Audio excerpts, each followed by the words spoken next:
नमस्ते।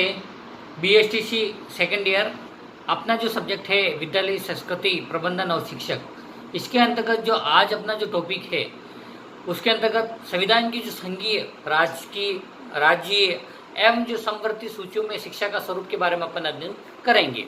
इसके अंतर्गत जो भारतीय जो संविधान के 3 सूचियाँ तैयार की गई है। कितनी? 3 सूचियाँ। कौन कौन सी है? संघ सूची, राज्य सूची और समवर्ती सूची।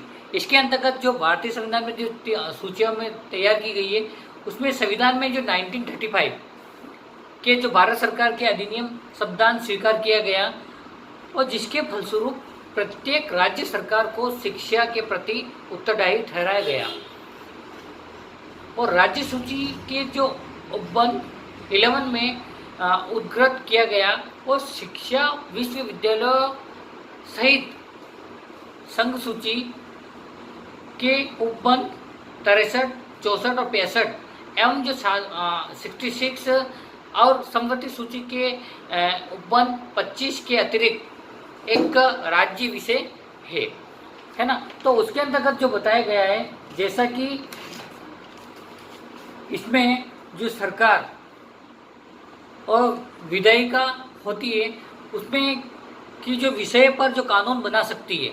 और हमारे देश में 2 तरह की विधायिका होती है। पहली जो होती है संसद और दूसरी होती है विधानमंडल। संसद में क्या होता है, जो कि केंद्रीय विधायिका होती है जिसके अंतर्गत आते हैं, और इसमें राज्यसभा और लोकसभा होती है।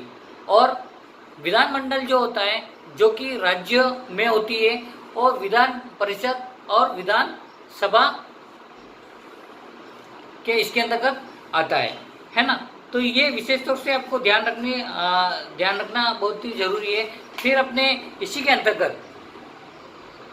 अंतर्गत अपनी जो पहली जो अपनी इसके अंतर्गत जो संघ सूची के अंतर्गत जो विषय आते हैं उसके अंतर्गत रेलवे, बैंकिंग, वायुसेना और प्रतिरक्षा और ईटीसी। तो इसमें कहने का मतलब ये कि जो संघ सूची जो होती है भारत के जो संविधान की जो 7वीं अनुसूची में वर्णित कुछ विषय की सूची है, जिसमें दिए गए विषयों पर केवल केंद्र सरकार कानून बना सकती है और संविधान लागू होने के समय इसके अंतर्गत 97 विषय थे, परंतु वर्तमान में ये 100 विषय है। पहले विषय थे 97, कितने थे? 97 विषय थे और अब जो हैं 100 विषय है ना। तो ये संघ सूची के कुछ विषय हैं। उसके अंतर्गत जो सेना, रक्षा, विदेशी मामले, रेल, डाक, बचत, परमाणु ऊर्जा, नागरिकता, संचार, करेंसी, भारतीय रिजर्व बैंक, बैंकिंग और बीमा स्टॉक, विनिमय, जनगणना, आयकर तथा निगम आदि। भारतीय संविधान की जो अनुसूची में कुल 12 अनुसूचियां होती है। कितनी होती है? 12 अनुसूची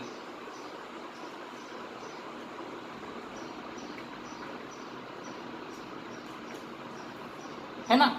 फिर इसी के अंतर्गत अपनी नेक्स्ट जो सेकंड जो बनता है राज्य सूची।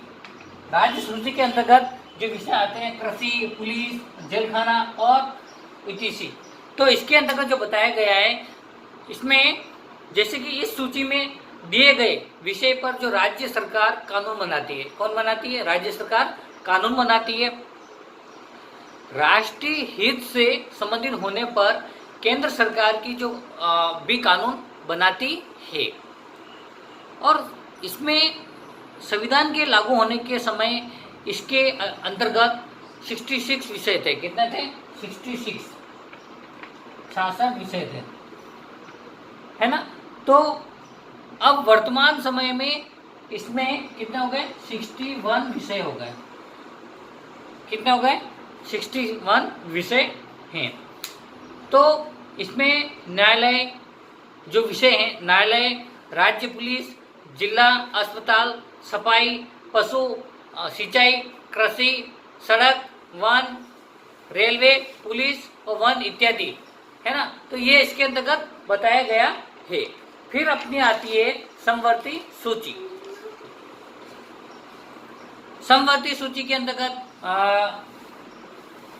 तीसरी जो आती है अपनी समवर्ती सूची, इसके अंतर्गत जो विषय आते हैं शिक्षा, वन, मजदूर संघ, सामानों में मिलावट इत्यादि इसी के अंतर्गत बताया गया है।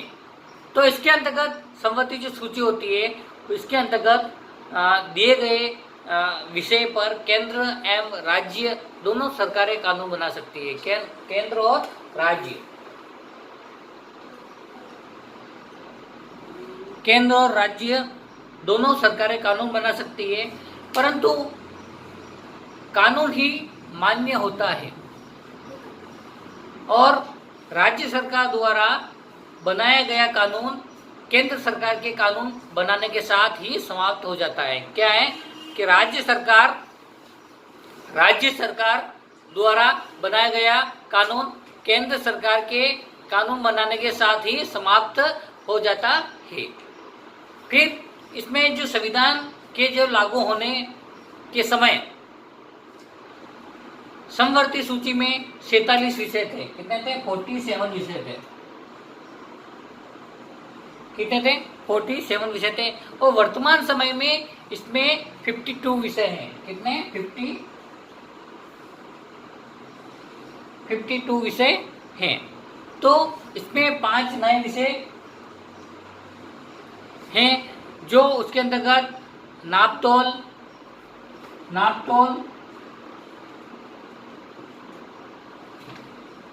फिर इसके अंतर्गत बताया गया है, नापतोल के अंतर्गत बताया गया है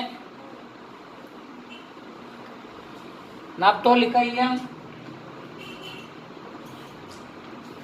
फिर इसमें वह न्यायिका प्रशासन,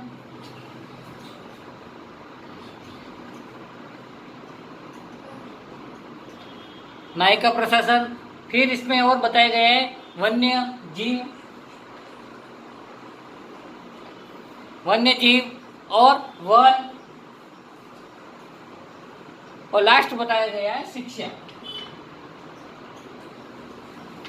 ये जो महत्वपूर्ण 5 जो विषय हैं वो इसके अंतर्गत नए जो विषय हैं इस प्रकार वन, वन्य जीव, नापतोल इकाइयां, न्यायिक प्रशासन और शिक्षा, है ना। तो ये 5 विषय नए जुड़े हैं। फिर अपने जो इसके अंतर्गत जो विषय होते हैं उसमें शिक्षा, दीवानी एवं फौजदारी, श्रम कल्याण, कारखाने, समाचार पत्र, वन, आर्थिक एवं जो सामाजिक नियोजन, प्रदूषण नियंत्रण, परिवार नियोजन और माप जो इत्यादि इसके अंतर्गत जो सब्जेक्ट विषय हैं वो इसके अंतर्गत समवर्ती सूची के अंतर्गत बताया गया है। और एक नया जो अवशिष्ट जो शक्तियां होती है फोर्थ, इसी के साथ में जो एक अब इसमें जो बताई गई है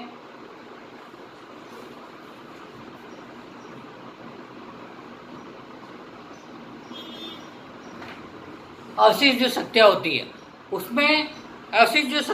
है उसमें नए विषय जुड़े जाते हैं। जो भी नए विषय होते हैं वो इसके अंतर्गत अवशिष्ट शक्तियां के अंतर्गत जुड़े जाते हैं।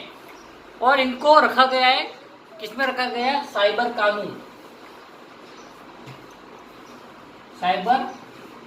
कानून, है ना। जो अवशिष्ट जो शक्तियां हैं इसके अंतर्गत जो भी नए विषय आते हैं वो इसके अंतर्गत रखा जाता है। जो इसमें जो इनको रखा गया है और साइबर कानून को इसमें रखा गया है। और इसको स्वीकृति के लिए केंद्रीय विधेयिका ही कानून बना सकती है। कौन बना सकती है? जो केंद्रीय विधेयिका ही कानून बना सकती है और केंद्र सरकार निर्णय ले सकती है। इसके अंतर्गत जो केंद्र सरकार होती है वो उसमें निर्णय ले सकती है। केंद्र सरकार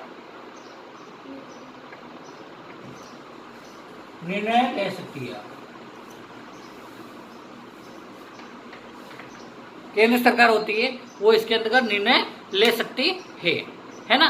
तो ये अपन इसके अंतर्गत आज जो अपन ने जो अध्ययन किया है, जो संविधान की संघीय राज्य एवं समवर्ती सूची में शिक्षा का स्वरूप के बारे में अपन ने अध्ययन किया है। इसमें जो भारत का जो संविधान संघ सूची, राज्य सूची और समवर्ती सूची और एक और जो नई हुई है वो अवशिष्ट सत्य के अंतर्गत, इसमें जो साइबर कानून के अंतर्गत बताया गया है, जो भी नई चीज होती है उसमें निर्णय केंद्र सरकार निर्णय लेती है, और जो भी नए इनको इसमें रखा जाता है ना, तो केंद्र विधायिका की कानून बना सकती है ना।